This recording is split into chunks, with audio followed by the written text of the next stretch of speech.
Questions के अंदर ये भी पूछ लिया जाता है कि गिवन इक्वेशन को जनरल इक्वेशन के साथ कंपेयर करो, वो ए, बी और सी की वैल्यू बताओ। तो वो हम इजीली बता सकते हैं। उसे सबसे पहले जनरल फॉर्म के अंदर लेकर आना है और उसके बाद कंपेयर करके ए, बी और सी की वैल्यू हमने बता देनी है।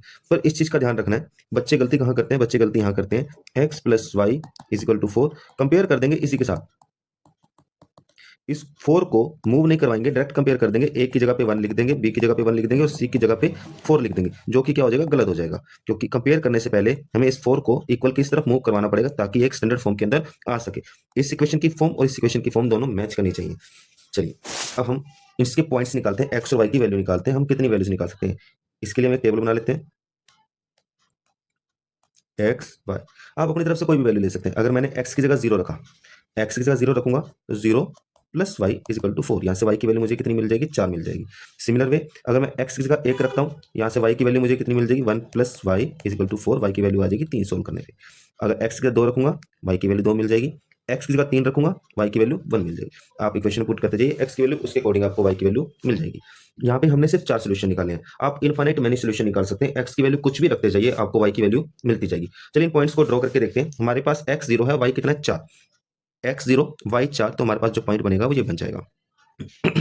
सेकंड है हमारे पास एक्स 1 वाई 3। अगर एक्स की वैल्यू 1 है, वाई की वैल्यू 3 है, तो पॉइंट हमारे पास ये बन गया।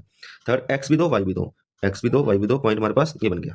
Third fourth Y 1 X 3 Y 1, ये पॉइंट हमारे को बन गया। अगर अब इन पॉइंट्स को अगर मैं ड्रॉ करता हूँ, मैच करता हूँ, तो ये मेरे पास क्या बन रही है? एक स्ट्रेट लाइन बन रही है।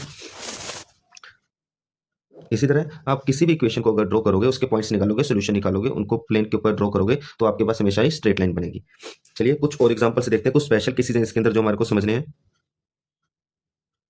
पहला स्पेशल केस हमारे पास है कि अगर हमारे को इक्वेशन ना दे के सिर्फ यही दे रखा हो एक्स इजिकल टू ए, यहाँ पे एक नंबर है। फॉर एग्जांपल के लिए हम लेते हैं X is equal to 2 passes through all the point where X is equal to 2। अब इस इक्वेशन में मुझे क्या किया है? मुझे एक्स की वैल्यू फिक्स कर दी कि एक्स इजिकल टू 2 है, पर मुझे वाई की वैल्यू फिक्स नहीं की है।